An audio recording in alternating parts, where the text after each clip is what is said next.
Good morning. આજે આપણે વિકિરણ અને દ્રવ્યની દ્વૈત પ્રકૃતિ એમાં જ આગળ વધીશું. લાસ્ટ લેક્ચરમાં આપણે જોયું હતું દ્રવ્યનું તરંગ સ્વરૂપ. દ્રવ્યનું તરંગ સ્વરૂપ એટલે શું? તો કે દ્રવ્ય એટલે કણ, તો કણનું તરંગ સ્વરૂપ. હવે આપણે એમાં લાસ્ટ ટાઈમ જોયું હતું એ પ્રમાણે જે ડી બ્રોગલીએ એક અધિતર્ક રજૂ કર્યો હતો એની અંદર કીધું હતું કે અમુક સંજોગોમાં જો પ્રકાશ છે કણ સ્વરૂપ ધારણ કરતો હોય તો અમુક સંજોગોમાં એટલે કે અમુક પ્રયોગમાં દ્રવ્ય કણ પણ તરંગ સ્વરૂપ ધારણ કરતો જ હોવો જોઈએ. તો આપણે અત્યારે જે જોવાના છીએ ઘણા બધા આપણે સમીકરણ જોયા હતા અને એની અંદર ખાસ યાદ રાખજો એક સમીકરણ જે જોયું હતું એની અંદર lambda equal to 1.227 square root of V. તો આ ઇલેક્ટ્રોનની તરંગ લંબાઈ જોઈ હતી 1.227 સ્ક્વેર રૂટ ઓફ વી છે. આને આપણે વીજ દબાણ અથવા વિદ્યુત સ્થિતિમાનનો તફાવત કહીએ અથવા પ્રવેગક વોલ્ટેજ કહીએ. અને આ છે એનો એકમ ખાસ યાદ રાખજો નેનોમીટર છે. તો આનું એકમ ખાસ યાદ રાખવાનું કારણ કે આ એકમ બદલાવીને પણ તમને જવાબ પૂછી શકે. તો આ ખાસ યાદ રાખજો. તો લાસ્ટ ટાઈમ આપણે એક સમીકરણ જોયું હતું. હવે આગળ વિચારીએ તો આગળ હાઇઝનબર્ગનો અનિશ્ચિતતાનો સિદ્ધાંત વિશે આજે આપણે સમજશું.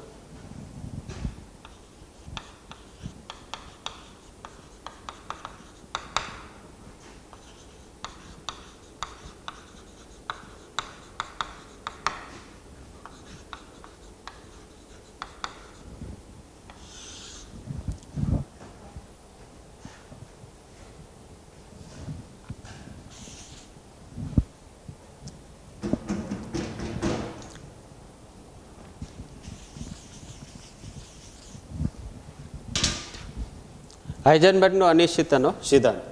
તો હાઇઝનબર્ગના અનિશ્ચિતતાના સિદ્ધાંત મુજબ કેવી રીતે વિચારવું એ સમજીએ કે ઇલેક્ટ્રોન કે કણ હોય બીજો કોઈ પણ કણ એ જ્યારે ઇલેક્ટ્રોન કે કોઈ બીજો કણ હોય એનું સ્થાન કે વેગમાન એક સાથે એક સમયે નિશ્ચિતતાથી કહી શકાતું નથી.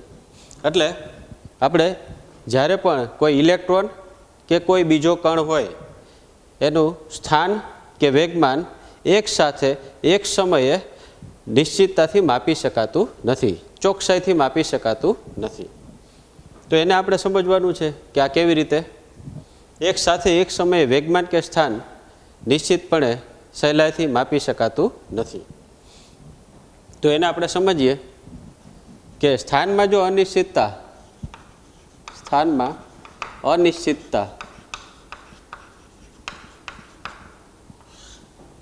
ડેલ્ટા એક્સ લઈએ, કણના સ્થાનમાં અનિશ્ચિતતા ડેલ્ટા એક્સ અને વેગમાનમાં જો અનિશ્ચિતતા ડેલ્ટા પી લઈએ. અનિશ્ચિતતા અથવા તો અચોકસાઈ એમ પણ કહી શકાય. તો સ્થાનમાં અનિશ્ચિતતા ડેલ્ટા એક્સ, વેગમાનમાં અનિશ્ચિતતા ડેલ્ટા પી. તેથી હાઇઝનબર્ગના અનિશ્ચિતતાના સિદ્ધાંત મુજબ delta X dot delta P equal to H cut, જ્યાં H cut equal to H by 2 pi. તો delta X dot delta P equal to H cut, જ્યાં H cut equal to H by 2 pi. હવે આ જે છે એની અંદર આ સ્થાનમાં રહેલી અનિશ્ચિતતા છે કણના, આ વેગમાનમાં રહેલી અનિશ્ચિતતા છે અને આ એચ કટ છે. H cut equal to H by 2 pi, જ્યાં એચ છે પ્લાન્ક અચળાંક છે અને પાય છે 3.14. હવે આ જે સમીકરણ છે એ હાઇઝનબર્ગના અનિશ્ચિતતાનું સમીકરણ છે. આની અંદર આપણે આમ કહી શકીએ કે ડેલ્ટા પી ઇક્વલ ટુ આપણે આમ લખી શકીએ આના પરથી H cut upon delta x. હમણાં જ આપણે કીધું હતું કે કોઈ ઇલેક્ટ્રોન કે કણ હોય એનું સ્થાન કે વેગમાન એક સાથે એક જ સમયે ચોકસાઈપૂર્વક માપી શકાતું નથી અથવા તો સ્થાન નક્કી થઈ શકતું નથી. તો તેમાં કંઈક અનિશ્ચિતતા રહેલી હોય છે. સ્થાનમાં રહેલી અનિશ્ચિતતા આપણે ડેલ્ટા એક્સ વડે દર્શાવી દીધું, વેગમાન વડે ડેલ્ટા પી તરીકે દર્શાવી દીધું. હવે સ્થાનમાં જો અનિશ્ચિતતા ડેલ્ટા એક્સ હોય અને ડેલ્ટા એક્સ ટેન્સ ટુ 0 હોય, limit delta X tends to 0 હોય તો ડેલ્ટા પી શું થાય? તો delta P tends to infinity, અનંત. આ ટેન્ડ્સ ટુ 0 હોય, 0ની નજીકનું, 0 નહીં, 0ની નજીકનું, તો ડેલ્ટા પી કેવું હોય? ઇન્ફિનિટી, અનંત. એનો મતલબ એવો થયો કે સ્થાનને આપણે ચોક્કસ કરવા જઈ રહ્યા છીએ. ડેલ્ટા એક્સ જે સ્થાન છે એને મર્યાદિત વિસ્તારમાં કરવા જઈ રહ્યા છે ટેન્ડ્સ ટુ 0 એટલે. તો વેગમાન છે કેવું થઈ જાય છે? ઇન્ફિનિટી એટલે અનિશ્ચિત.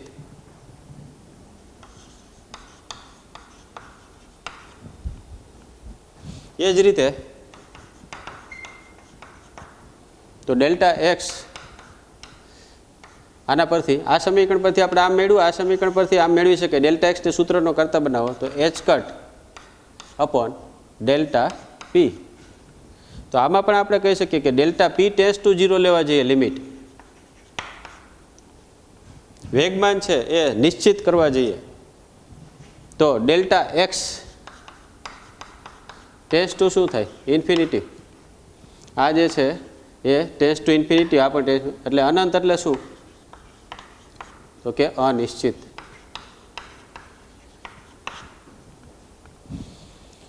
તો જ્યારે આપણે વેગમાનને નિશ્ચિત કરવા જઈએ ટેન્ડ્સ ટુ 0 એટલે નજીક જઈએ તો ડેલ્ટા એક્સ છે એ અનિશ્ચિત થાય છે. તો એક સાથે એક જ સમયે ડેલ્ટા એક્સ કે ડેલ્ટા પી એ નિશ્ચિત મળતું નથી. તો ડેલ્ટા એક્સ ટેન્ડ્સ ટુ 0 કરવા જઈએ તો ડેલ્ટા પી infinitive, delta P tends two 0 કરવા જઈએ તો ડેલ્ટા એક્સ ઇન્ફિનિટિવ. એટલે બંને એક સાથે નિશ્ચિત મળતા નથી. પછી સ્થાન હોય કે વેગમાન હોય, તો કણ કે ઇલેક્ટ્રોનનું સ્થાન કે વેગમાન બંને એક સાથે એક સમયે નિશ્ચિત મળતા નથી, ચોક્કસ મળતા નથી એમ પણ કહી શકાય. તો હવે આપણે આ જે જોયું, હવે એક સમીકરણ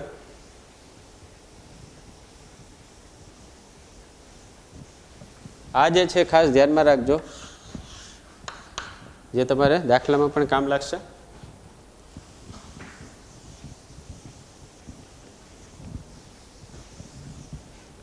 હવે આપણે જે અત્યાર સુધી તો એમ કીધું કે સ્થાન કે વેગમાન એક સાથે એક સમયે ચોકસાઈપૂર્વક મળતા નથી. એને આપણે આકૃતિ દ્વારા સમજીએ કે સ્થાન કે વેગમાન છે એ કોઈ પણ કણ કે ઇલેક્ટ્રોનનું એ એક સાથે એક સમયે નિશ્ચિત મળતું કેવી રીતે નથી. તો એના માટે આપણે વિચારીએ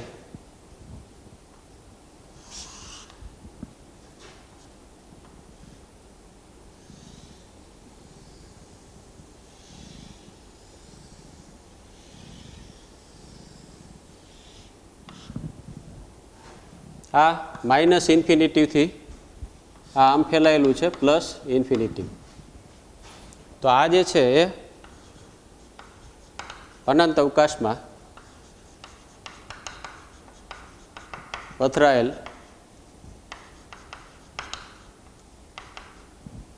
હાર્મોનિક તરંગ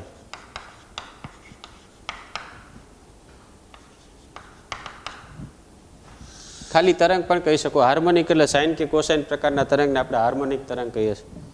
તો અનંત અવકાશમાં પથરાયેલા, અનંત અવકાશ એટલે શું? તો કે માઇનસ ઇન્ફિનિટીથી પ્લસ ઇન્ફિનિટી, એટલે ઘણા બધા વિસ્તારની અંદર આ પથરાયેલું છે, જેની તરંગ લંબાઈ ચોક્કસ છે. લેમ્બડા તરંગ લંબાઈ ચોક્કસ છે, નિશ્ચિત છે એમ પણ કહી શકાય. તો જ્યાં ચોક્કસ છે ત્યાં નિશ્ચિત તમે શબ્દ વાપરી શકો. તો તરંગ લંબાઈ છે ચોક્કસ છે. હવે તમને ખ્યાલ છે કે આપણે એમ કહેતા હતા કે ઇલેક્ટ્રોન કે કણ હોય, ઇલેક્ટ્રોન કે કણ, આ કણ છે, આ ઇલેક્ટ્રોન છે આપણે દર્શાવ્યું.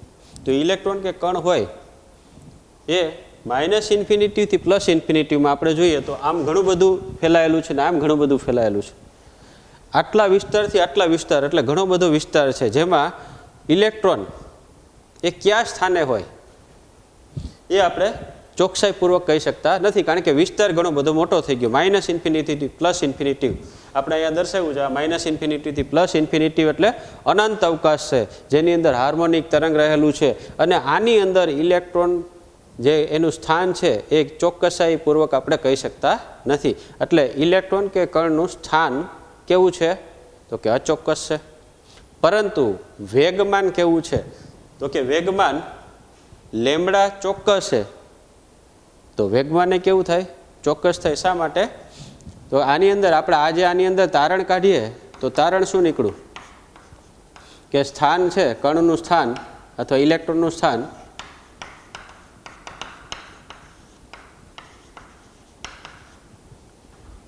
અનિશ્ચિત અથવા અચોક્કસ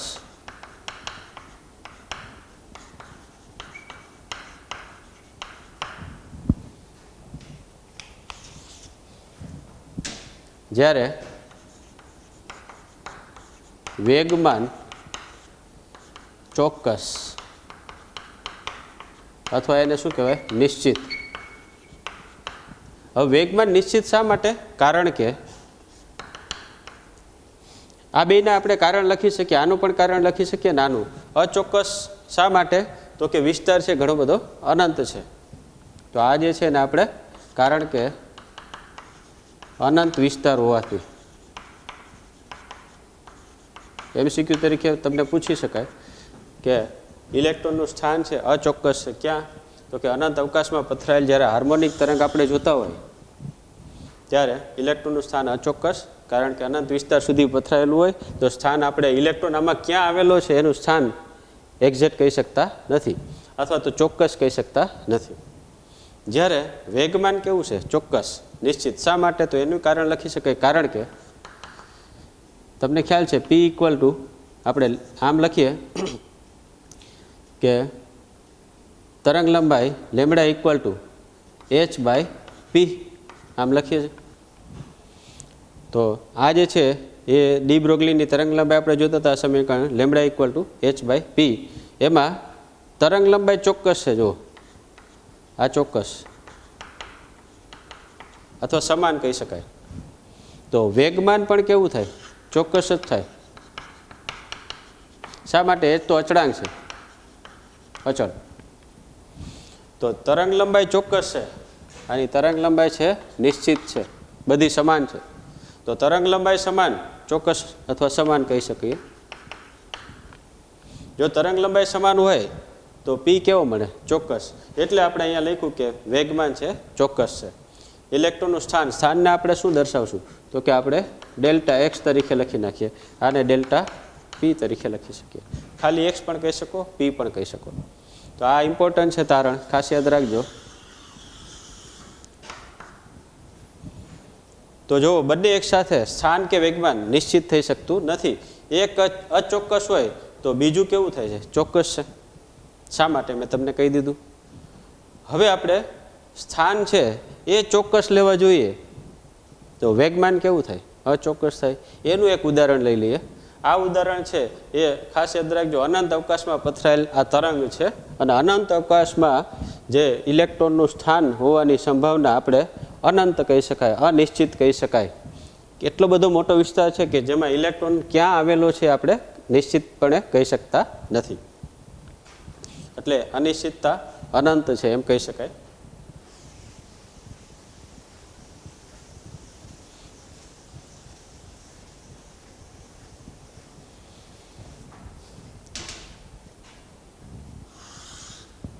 બીજી આકૃતિમાં આપણે તરંગ પેકેટની રચના જોઈશું.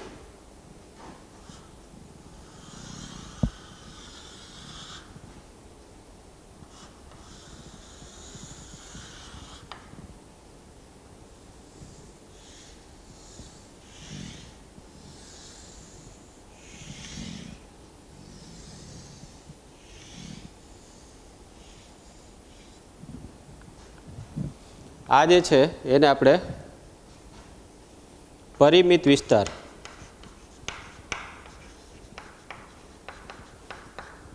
પરિમિત વિસ્તાર એટલે શું? તો કે મર્યાદિત વિસ્તાર.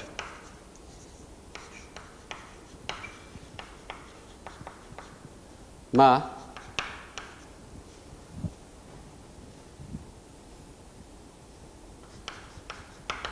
તરંગ પેકેટની રચના, તરંગ પેકેટની રચના. તો મર્યાદિત વિસ્તારમાં તરંગ પેકેટની રચના અથવા તો ઇલેક્ટ્રોન સાથે સંકળાયેલ દ્રવ્ય તરંગ ઇલેક્ટ્રોન સાથે સંકળાયેલ દ્રવ્ય તરંગ. તો પરિમિત વિસ્તારમાં આની પહેલાંનું એક ઉદાહરણ જોયું, એની અંદર અનંત વિસ્તાર હતો, અનંત અવકાશ હતો. આની અંદર પરિમિત એટલે અનંત નથી, જેને આપણે જોઈ શકાય છે, આપણે ચેક થઈ શકીએ કે આટલું છે, મર્યાદિત વિસ્તાર. તો એમાં તરંગ પેકેટની રચના છે, આ તરંગ પેકેટ કહી શકાય. તો ઇલેક્ટ્રોન સાથે સંકળાયેલ દ્રવ્ય તરંગ એમ પણ કહી શકાય, કારણ કે આની અંદર આ જે તરંગ છે એમાં ઇલેક્ટ્રોન ક્યાંક સમાયેલો છે. તો ઇલેક્ટ્રોન સાથે સંકળાયેલ દ્રવ્ય તરંગ. હવે આની અંદર આપણે ચેક કરીએ વેગમાન અને સ્થાન. તો પહેલાં આપણે તારણ કાઢીએ. આમાં તારણ શું થઈ શકે? તો કે જો મર્યાદિત વિસ્તાર છે તો ઇલેક્ટ્રોન કે કણ છે એનું સ્થાન છે ચોક્કસ કહી શકીએ, કારણ કે અનંત વિસ્તાર નથી, અનંત અવકાશ નથી, મર્યાદિત વિસ્તાર છે. એટલે આટલા વિસ્તારની અંદર માનો કે ઇલેક્ટ્રોન છે અહીંયા આવી શકે. પહેલાં શું કહેતા હતા આપણે કે આની અંદર અનંત અવકાશ હતો,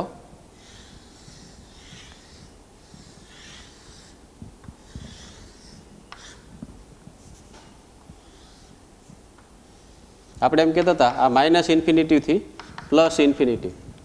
અનંત અવકાશમાં ઇલેક્ટ્રોન માનો કે કોઈ પણ સ્થાને હોઈ શકે, એનું સ્થાન છે અનિશ્ચિત હતું. તો આમાં સ્થાન અનિશ્ચિત, જ્યારે વેગમાન નિશ્ચિત હતું. સ્થાન અનિશ્ચિત અથવા અચોક્કસ, વેગમાન નિશ્ચિત અથવા તો ચોક્કસ. તો એકને નિશ્ચિત કરવા જઈએ તો બીજું અનિશ્ચિત થતું હતું. અહીંયા ઇલેક્ટ્રોનનું સ્થાન અહીંયા હોઈ શકે, અહીંયા હોઈ શકે, અહીંયા હોઈ શકે. અનંત અવકાશમાં ફેલાયેલું જે હાર્મોનિક તરંગ છે એમાં કોઈ પણ જગ્યાએ સ્થાન હોઈ શકે. એટલા માટે જ આપણે સ્થાન છે અનિશ્ચિત કહેતા હતા. આની અંદર જો માનો કે ઇલેક્ટ્રોન અહીંયા છે તો આનું સ્થાન ચોક્કસ છે, આટલા વિસ્તાર મર્યાદિત વિસ્તારમાં આવેલું છે. તો ઇલેક્ટ્રોન અથવા કણનું સ્થાન છે આમાં નિશ્ચિત છે, પરંતુ તરંગ લંબાઈ જુદી જુદી હોવાથી આ તરંગ પેકેટમાં અથવા તો ઇલેક્ટ્રોન સાથે સંકળાયેલ દ્રવ્ય તરંગની તરંગ લંબાઈ જુદી જુદી હોવાથી, એટલે કે અસમાન હોવાથી એનું વેગમાન કેવું થાય? તો કે વેગમાન અનિશ્ચિત થાય. તો આનું તારણ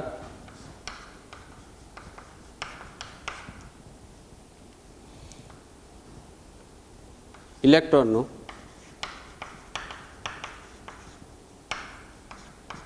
સ્થાન નિશ્ચિત,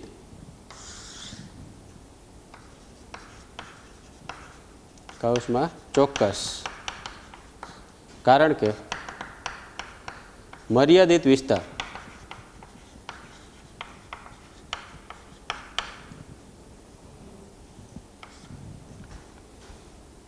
આ તારણ નીકળ્યું. અને ઇલેક્ટ્રોનનું વેગમાન અનિશ્ચિત અથવા અચોક્કસ.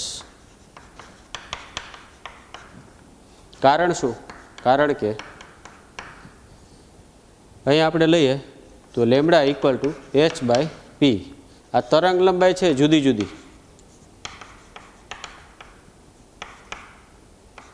અથવા અસમાન કહી દઈએ. તરંગ લંબાઈ અસમાન, ઓમાં સમાન નથી. આ જે છે તરંગ લંબાઈ કેવી હતી? આમાં સમાન.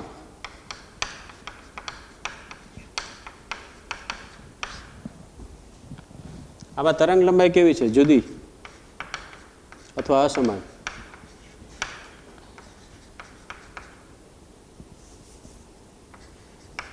અસમાન. તરંગ લંબાઈ સમાન છે, તરંગ લંબાઈ અસમાન. તરંગ લંબાઈ જ્યાં સમાન હોય ત્યાં વેગમાન કેવું હોય? સમાન હોય. અહીંયા જુઓ તરંગ લંબાઈ છે અસમાન છે, તો અહીંયા વેગમાન કેવું હશે? અસમાન અથવા તો અચોક્કસ.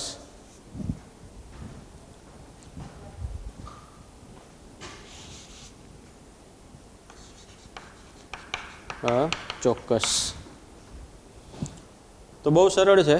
હવે તમે કહી શકો આપણે સ્થાન છે ને ડેલ્ટા એક્સ તરીકે દર્શાવીએ, સ્થાનમાં રહેલી અનિશ્ચિતતાને, અને વેગમાનમાં રહેલી અનિશ્ચિતતાને ડેલ્ટા પી તરીકે દર્શાવીએ.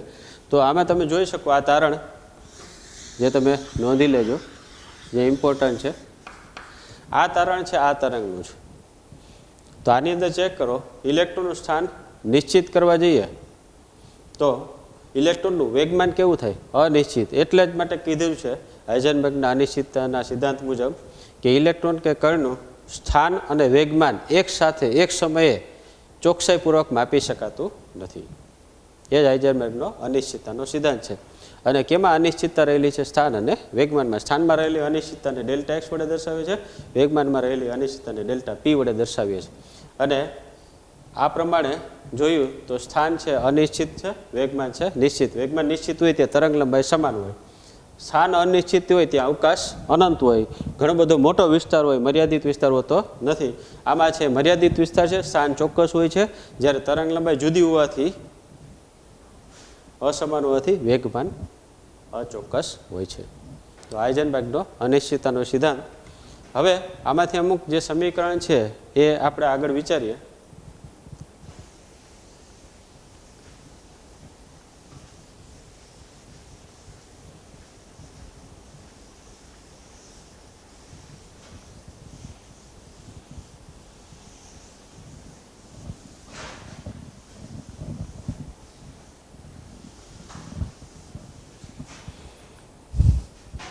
તો આની અંદર આપણે જોયું અનંત અવકાશમાં સ્થાન અનિશ્ચિત હોય, જ્યારે મર્યાદિત અવકાશમાં એટલે તરંગ પેકેટમાં સ્થાન કેવું હતું? નિશ્ચિત હતું કણનું અથવા ઇલેક્ટ્રોનનું કહી શકાય. હવે આપણે એક સમીકરણ જે જોયું હતું અનિશ્ચિતતાનો સિદ્ધાંત મુજબ, હાઇઝનબર્ગના અનિશ્ચિતતાના સિદ્ધાંત મુજબ, delta X dot delta P equal to H cut, જ્યાં H cut equal to H by 2π. આને એચ કટ વચાય છે, એચ ઉપર જે આડી લાઈન છે ને એચ કટ વાંચીએ છે. હવે અહીંયા આપણે માનો કે તમને આમાં સ્થાનની અનિશ્ચિતતા પૂછે. હવે આ સમીકરણ આગળ લખીએ, તેથી delta X dot delta P equal to H by 2π. અહીંયા આ જે છે એને આપણે આમ લખી શકીએ, delta X M delta V equal to H by 2π. તેથી આ ડેલ્ટા પીની જગ્યાએ આપણે શું મૂક્યું? M delta V. શા માટે? કારણ કે જો પી ઇક્વલ ટુ એમ વી હોય વેગમાન, તેથી delta P equal to M delta V. આ ડેલ્ટા વી શું દર્શાવે છે? તો કે ડેલ્ટા વી વેગમાં અનિશ્ચિતતા, અચોકસાઈ. અને આ શું છે? વેગમાનમાં અનિશ્ચિતતા. તો ઘણી વખત તમને વેગમાં અનિશ્ચિતતા પૂછે તો આને સૂત્રનો કર્તા બનાવવાનો. તેથી delta V equal to H by 2π M delta X. આ છે વેગમાં અનિશ્ચિતતા. અહીંયા પણ વેગમાન નહીં આવે, વેગમાં અનિશ્ચિતતા. અહીંયા આવશે વેગમાન, કારણ કે પી છે વેગમાન છે, વી છે વેગ છે, એટલે આમાં વેગમાં અનિશ્ચિતતા. તો આ વેગમાં અનિશ્ચિતતા. તો આ એચ છે એ આપણે પ્લાન્ક અચળાંક કહીએ છીએ. આ 2π છે એ આપણે 3.14 એમ છે દળ છે, ડેલ્ટા એક્સ છે એક સ્થાનમાં રહેલી અનિશ્ચિતતા છે. તો આ સમીકરણનો પણ તમારે ઉપયોગ થાય છે. તો આ જે છે એ આઈ હોપ કે તમને હાઇઝનબર્ગના અનિશ્ચિતતાના સિદ્ધાંત વિશે સમજાઈ ગયું હશે. અહીં સુધી રાખીએ. Thank you very much.